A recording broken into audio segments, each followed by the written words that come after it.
Today we're on chapter 8 called Pet Peeved. Amelia Bedelia checked her windowsill as soon as she got up the next morning. The banana was gone. She raced downstairs and ran out to look for the peel. There it was. She picked it up so the father wouldn't slip again. She was so excited that she didn't know what to do. The banana had been peeled exactly the same way the monkeys had peeled the bananas on the TV show. At breakfast, Amelia Bedelia's mother and father told her that it was okay for her to build her zoo as long as one of them was at home and as long as everyone helping had permission to be at Amelia Bedelia's house. Also, no dangerous pets were allowed. That's great, said Amelia Bedelia. Mom, will you help get me more bananas, please? Like a big bunch of bananas. More bananas, said her mother. You already eat 2 a day. She may look like Amelia Bedelia, said her father, but she's actually the monkey that escaped from the zoo. Do you know they still haven't caught that little fella? Amelia Bedelia froze like prey caught in the open.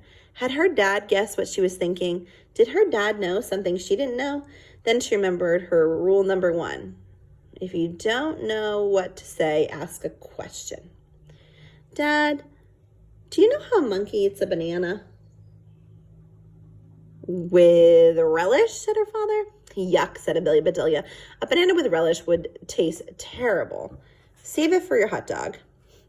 Amelia Bedelia grabbed a banana from the fruit bowl and showed her dad how to peel it using the monkey method. Amazing, said her father. Who knew? He cut up the banana and put it on his cereal. I was thinking, said Amelia Bedelia, that I could offer my friends bananas for a snack this afternoon. They're healthy. I'm glad to hear you say that, said Amelia Bedelia's mother. I'll get you a bunch of bunches.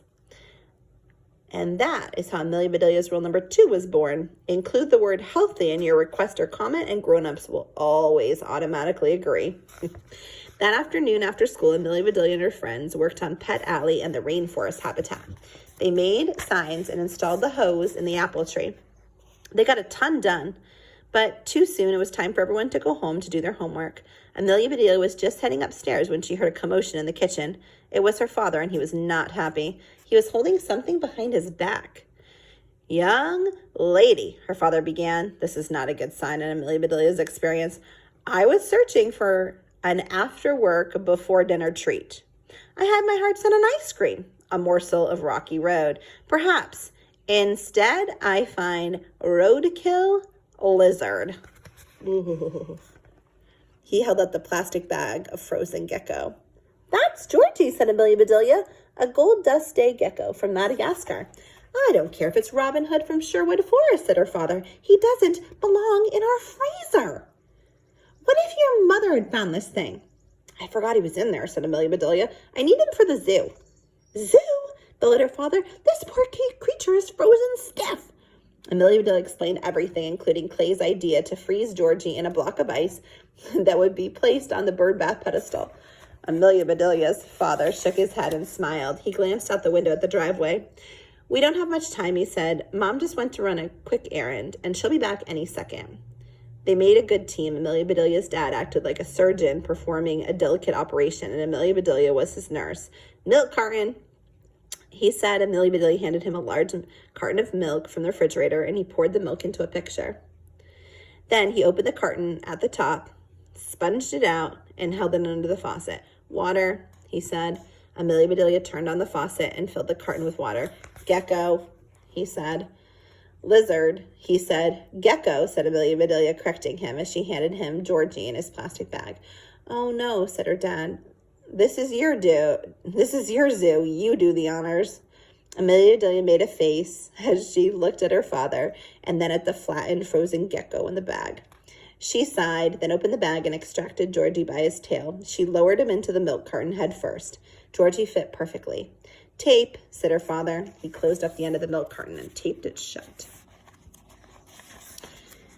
Then he buried it in the back of the freezer. I hid him behind a frozen chunk of your grandmother's fruitcake, he said. That would frighten off anyone. Amelia Bedelia agreed. Her fruitcake is scarier than a dead lizard. Gecko, said her father, correcting her. Just then the back door swung open and Amelia Bedelia's mother came in carrying groceries. What's that picture of milk doing on the counter? She asked. Oh, the carton was leaking, fibbed Amelia Bedelia's father. Dad notices all kinds of things, said Amelia Bedelia. Her father winked at her. Amelia Bedelia winked back. Amelia Bedelia's mother started unpacking the groceries. Honey, I half expected to catch you sneaking a bowl of Rocky Road ice cream when I came in, she said. Sweetheart, he said, I'm shocked you'd think that. Sorry, she said, giving Amelia Bedelia's father a hug. Good news, lamb chops were on sale. Oh, my favorite, he discussed. While my parents were discussing recipes, Amelia Bedelia reached into the fruit bowl and broke off 3 bananas. Hiding them behind her, she backed out of the kitchen. She didn't give those lamb chops a second thought. If she had, she would have realized that they were bad news. And the next chapter is called Monkey Shines.